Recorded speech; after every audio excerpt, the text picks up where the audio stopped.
Hey guys, real quick before we get into today's episode, thank you everyone who has made a donation to the Chad campaign.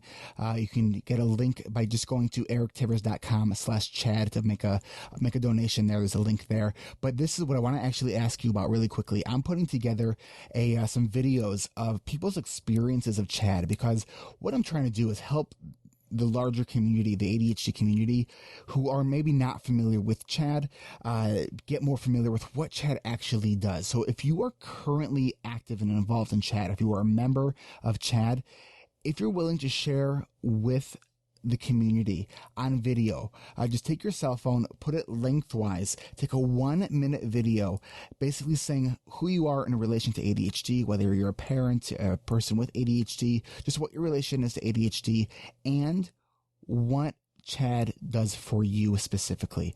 So send that to me. Either you can email it to me at eric@erictivers.com, or you can send it to me on Facebook, or I'm at Twitter at erictivers.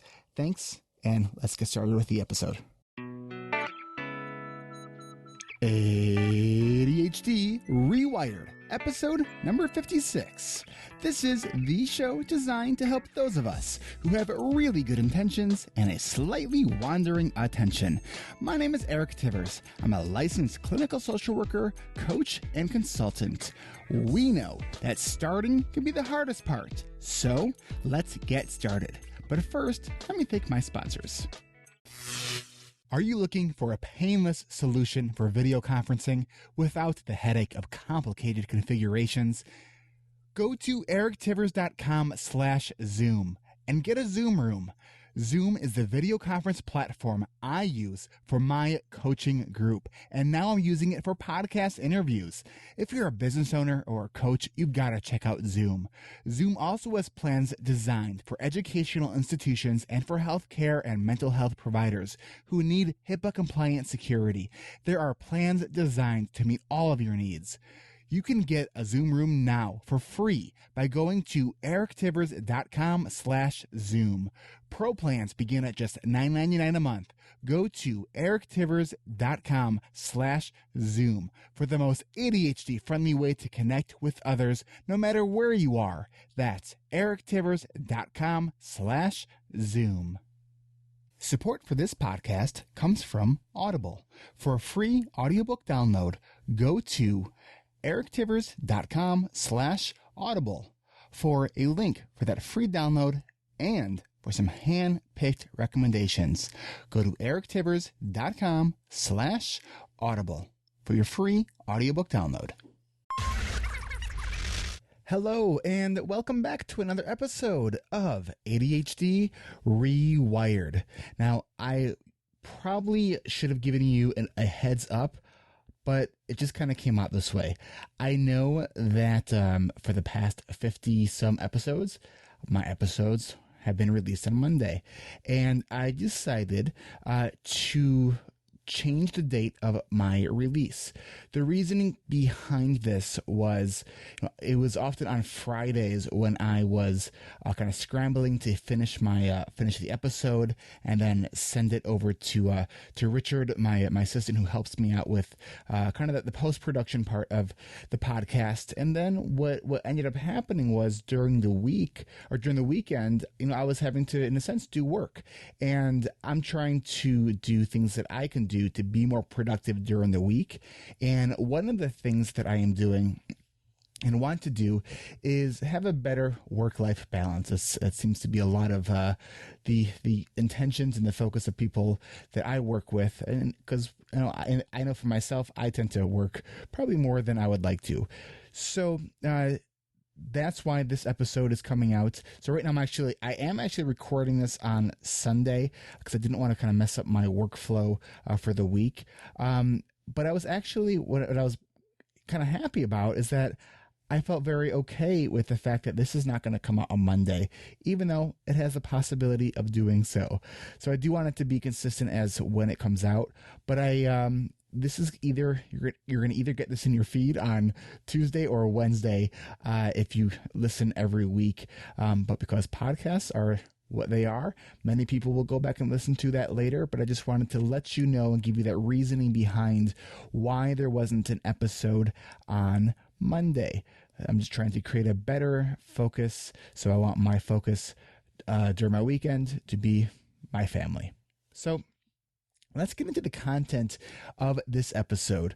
No guest today. This is just me. And, I often talk on the show about how I'm not a writer. But for this episode, I wrote a bunch of stuff out. So I'm going to be following just some notes. So hopefully it won't sound like I'm reading. Although there is a part at the end that I'm going to intentionally read to you for something that I wrote. Every once in a while, I get those moments where it just kind of flows out of me. And this was one of those moments. So over the past couple weeks, let me actually back up a second. The name of this episode, I'm just calling it Positive Thinking. It could be I could subtitle it something like, Positive Thinking, how to actually get your ADHD rewired. And you'll see what I mean in a little bit as I kind of go through this really important topic, because I think it's very salient right now for myself. And if you're a regular listener, you know that I've been going through some stuff lately. So I'm going to share with you some of those things and how I'm doing. And I just want to quickly, I'm doing great right now. So let me kind of dive into my organized thoughts that I actually wrote out here. And here we go. So what I really want to talk to you is about thinking. So I want you to imagine something. I want you to imagine that you have your car keys in hand. You're walking towards your car. You open the door and get in. You do everything as you normally would do. But this time, when you turn your ignition on, your least favorite song is on, the station that you would never listen to. Stay with this for just a moment. Really imagine you turn your car on, your least favorite song, or just a song that you find extraordinarily annoying, on a station that you would never have on yourself. So think, what thoughts do you think you would be having at that moment? What do you think you would be feeling? And what do you think you would probably do? Maybe you would think that, well, this is kind of strange, or maybe you have a puzzled look on your face, and probably within maybe 2 seconds of hearing that song you don't like on the station you don't listen to, you would have already changed the station. I doubt that you would probably think that because the station is on that you were supposed to listen to it. I doubt that you would return to the station on your own accord. And probably it's pretty unlikely that you would even think too much of the situation at all. It would kind of just happen and pass. So you probably would do what I would do and just change the station and turn something else on. Just like we wouldn't listen to music or even a podcast that we don't like or we're not interested in, we also don't need to listen to everything we think. And I think that's actually worth repeating. We don't need to listen to everything we think. And just because you think it, it doesn't make it true. Henry Ford said, "If you think you can or you think you can, you're right." I remember seeing this on a poster first when I was in 6th grade, and it really has always resonated with me. Maybe it was because I lacked a lot of self-confidence, but I knew I also had a lot of potential. I was, as most middle school students are, kind of awkward and failed at most attempts at being cool. But I also found when I set my mind to do something and I was really determined, I often accomplished what I was set out to do. When you're an undiagnosed kind of spacey kid with ADHD as I was, you spend a lot of time in your head.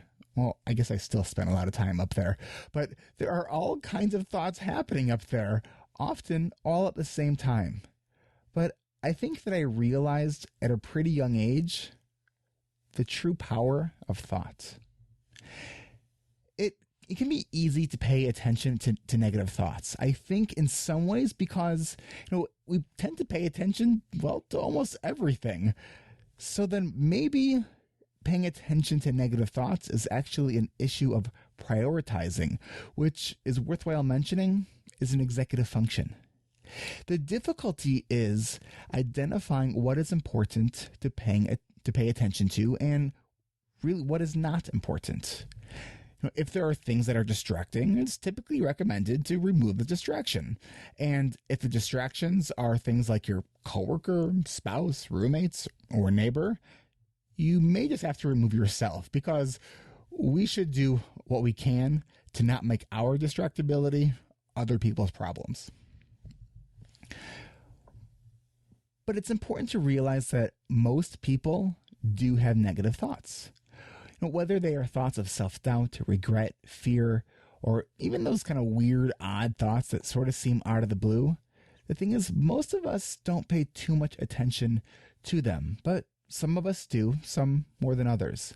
But thoughts are a lot like behaviors. The more that we do something, the more it becomes a habit. Each time we think or do something, we are firing specific neurons in our brain.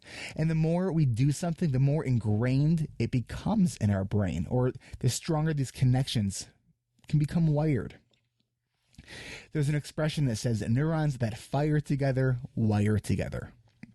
So if we can change what we fire, we can change how we wire. In other words, we can rewire our brain.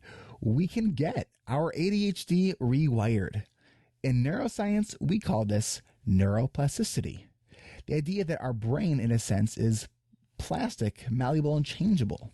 I've mentioned on previous podcasts and in presentations this tendency for those of us with ADHD to go through life on autopilot. The only problem is that when you go through life on autopilot, when you have ADHD, well, our autopilot doesn't actually work. So if you're not completely intentional with your actions, then, well, we tend to not get where we are trying to go, and often worse. We go through life on autopilot. When autopilot doesn't work, to extend the analogy, we tend up crashing and burning. So if you've listened to the past few episodes, you've heard me share that I've been having these waves of anxiety and depression. Both, I believe, are related to seasonal affective disorder. I had the seasonal light, and it's just something I've always kind of gone through. But my wife actually recently pointed out to me that this happened at this intensity anyways, at the very same time last year, in very much the same way. And she was certainly right. It was a great observation that she made. A few weeks ago, I was on vacation in California for a week, and I went with my wife and my son.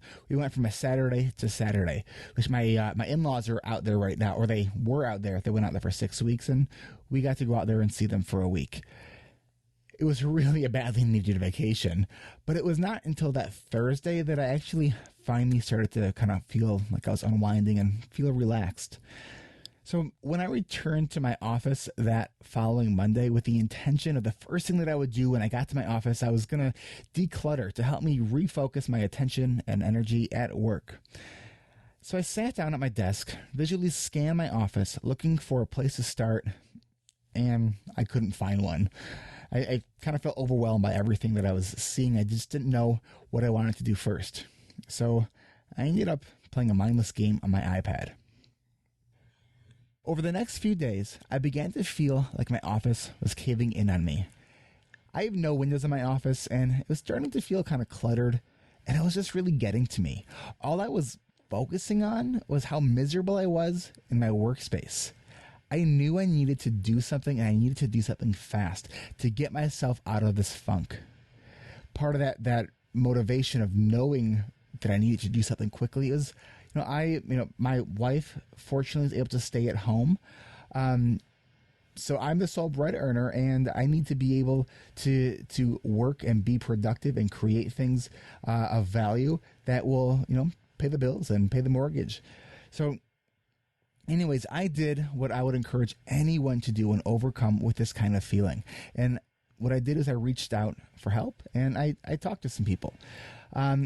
One of the people that I actually spoke to on the phone, I would call a marathon, probably once in my lifetime anyways, a marathon phone call that lasted 8 hours. And I'm truly not sure how I actually did it. Kind because I really can't stand the phone. But at the end of this call, I had an actionable plan, at least at the beginnings of a very actionable plan. The plan included steps for the things that I wanted to change about my office. It included making an appointment with my therapist. It included conversations I needed to have with specific people.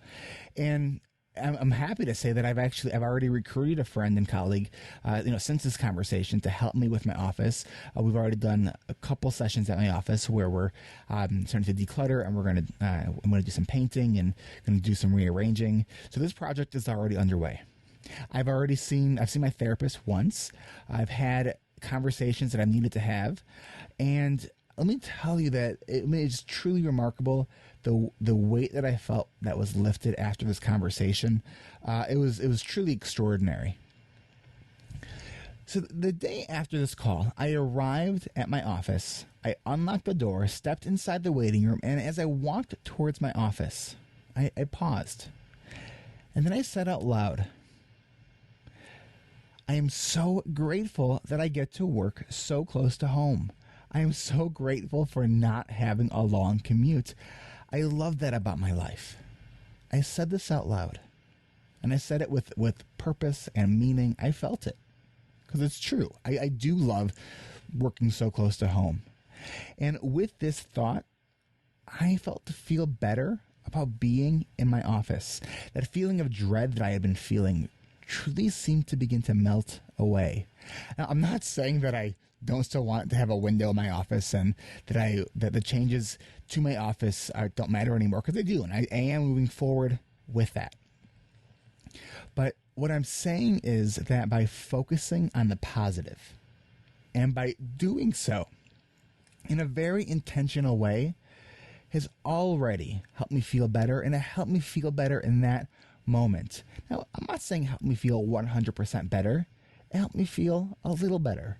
And when we're dealing with negative emotions and just situations, the idea is, what can we do? What small steps can we take to continuously make stepwise actions to help us feel a little better, a little better, a little better? And it adds up, and it continues to help. I am a believer in the power of planning, both your day, your week, your month, and beyond. I guess I'm a productivity geek. Now, just because I'm a believer in this, let me be really clear. That does not mean that I always do it. But I know the more that I do it, the better I feel. So let me kind of tie all of that together with what I'm talking about. I do better and I feel better when I'm intentional about my planning. I feel better when I'm intentional about what I think about, when I'm intentionally focused on a positive perspective. I feel better. I think we all have this idealized version of ourselves.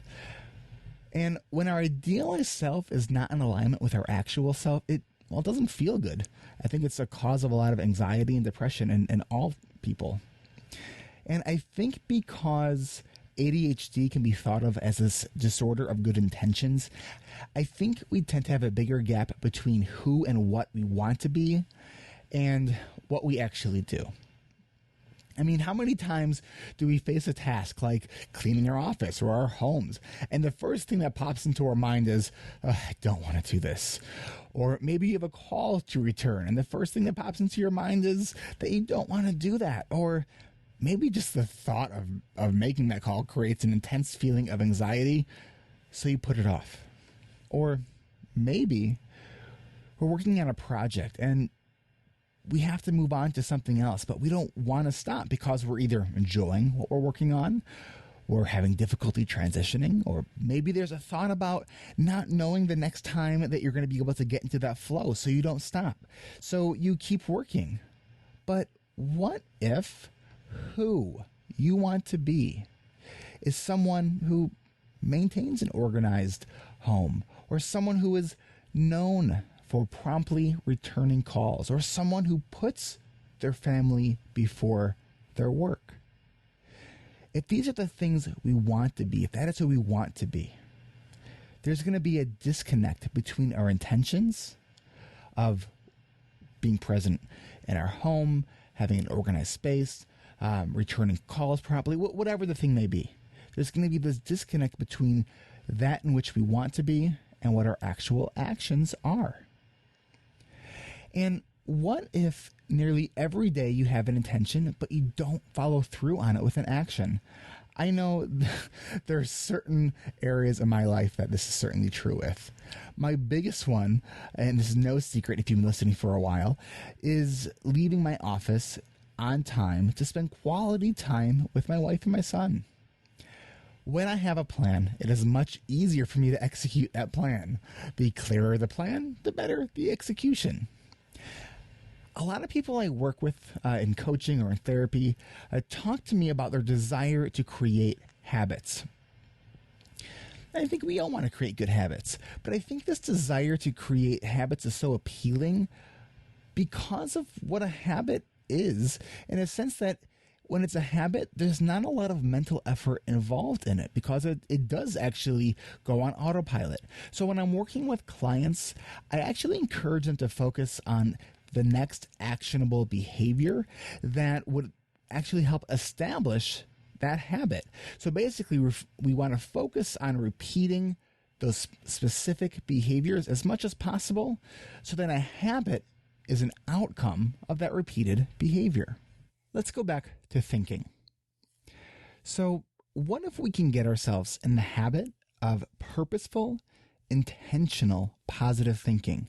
And not just any positive thinking, but having a written vision that describes your goals and who you want to be and what you want to be, and describes these things as if they were already true. If you had a goal to be more fit and you stated to yourself, every day I will exercise 5 days a week, in your mind, that is always going to be in the future because what you said is you will.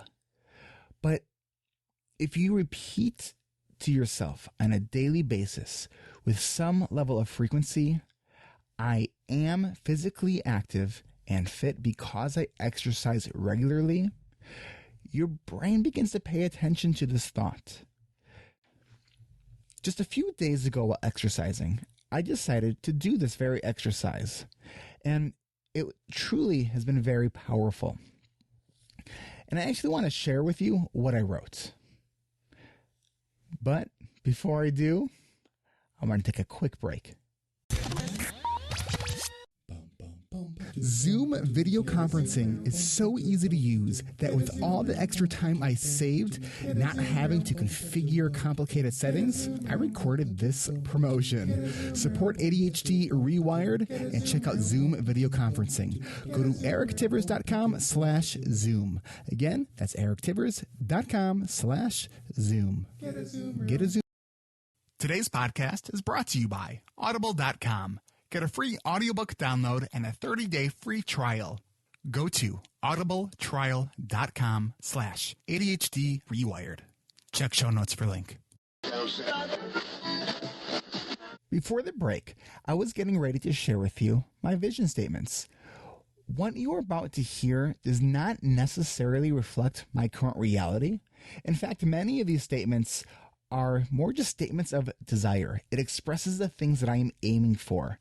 I also want to point out, because I think it's important, that in my vision statements, everything is written in terms of actions that I do and not actions that I don't do.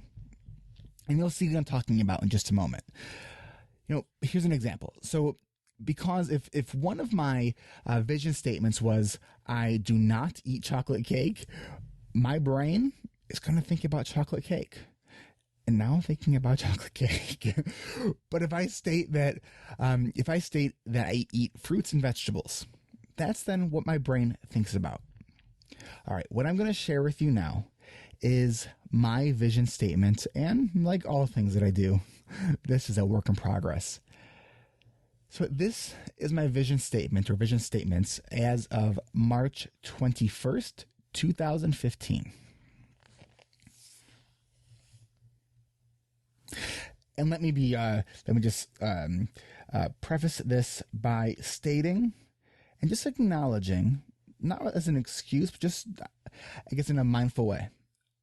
I'm noticing that I feel a bit of uncomfort in reading these things. I'm not judging that thought. I'm just noticing it, and I want to share with you that I'm noticing that. Here's my vision. I am successful and fulfilled because I am decisive. I am an effective and efficient person. I take action, and I am persistent and determined. I am a leader. I am creative and innovative. My contributions of services and content improve the lives of the people that I serve. I am a smart business owner because I know the necessary details of my income and expenses. I earn $250,000 a year through coaching, therapy, consulting, speaking gigs, writing, profitable collaborations, sponsorships, and affiliate income. I'm a social entrepreneur. I am a writer and published author. I'm a sought-after speaker. I am a successful podcaster. I spend 30 minutes every day learning and growing for personal and professional development by reading or listening to audiobooks. I regularly express gratitude. I am kind to myself. I am a positive thinker. I am known for responding to people in a timely manner. I have a clear vision, and I know my purpose and my goals. I devote time each day to planning my day. I know what I want to accomplish each day because I've organized my priorities and they are clearly understood. I know my goals for this month and this quarter because they are in writing and I review them daily. I take care of my mind and body by eating right, exercising regularly and at high intensity. And when necessary, I talk to my therapist or my coach when I need help. I spend a few minutes each day being still and focusing on my breath. I work a maximum of 10 hours per day. My family is my top priority.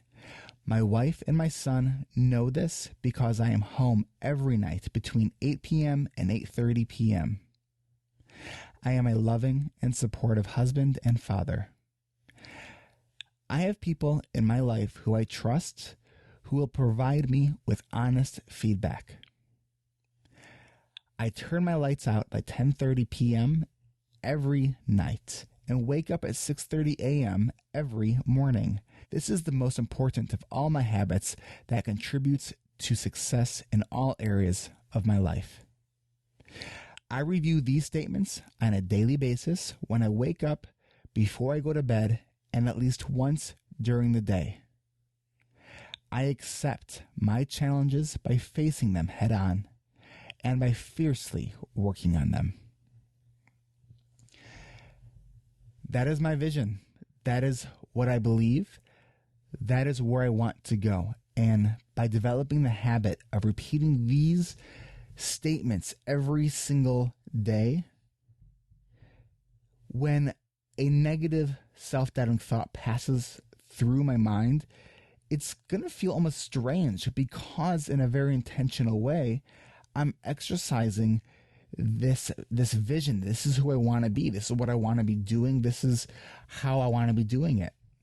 And by doing so and saying so in the present, if I start, if I see that on the clock, it's, 9 o'clock, over time, my brain's going to say, wait a minute, that's not who I am. I'm someone who spends time with my family every evening. And I'm going to understand the why behind it. So I hope that this was helpful for you. This was definitely a different kind of episode. At least I haven't done something like this in quite some time. I hope you enjoyed it. I'd love to know what you think. Podcasting, unfortunately, is sort of a one-way medium. So please reach out to me. Let me know what you think. You can email me through my website, ADHD rewired.com, or join us in our Facebook group, the ADHD rewired community. It's an awesome community. I just truly, I'm more and more kind of just blown away by how really helpful of a community this is. So thanks again for listening, and cue the music. Let's do the outro. Well, ADHD rewired listeners, thank you for listening to another episode. I hope you enjoyed it. Whether you are a new listener or have been listening for a while, thank you for all of you who listen, and please, would you mind leaving a review on iTunes, Stitcher? Why don't you do this? Tell yourself, I am someone who leaves reviews for podcasts that I enjoy. Make it happen. Thank you. For all of you who filled out Ari's survey from the Sex and Intimacy episode that was, I think, 2 episodes ago. Thank you. The survey is still open. It is not too late to do that. Go to my website to get the link to do that. I think it's episode 55. 54, 55. Just go to ADHDrewired.com and click on the podcast tab there, and you'll see all the prior episodes that's what I'm talking about. All right, enough rambling from me. Again, if you have not given a donation to Chad, guys, I've been very, very actively involved in Chad and helping them with their campaign to be a strong, vibrant organization. And I've had conversations with people within Chad, the leadership, every day last week. I have a good feeling about how things are going to go. If you have not yet given to our campaign, go ahead and just go to erictivers.com/Chad. Donations small and large are greatly appreciated. If you have if you are thinking about possibly giving a substantial donation and don't want to do it on the GoFundMe site, shoot me an email and I'll actually put you in direct contact with who you need to talk to. And as a reminder, outlines of each episode are available at ADHDrewired.com. If there is a book or other resource that was mentioned during the interview, you will find them in those show notes at my website. Also, there is an abridged version of these show notes that is available in most podcast players. So just tap on the ADHD rewired logo on your podcast for the links and for those show notes. I do think you need to be subscribed to the podcast, at least on the Apple Podcast app, for that to work. That's all I got for you. I will see you guys, or I guess I'm not going to see you. You're not going to see me. I'm going to, someone got to grab the hook and make me stop talking. Until next time.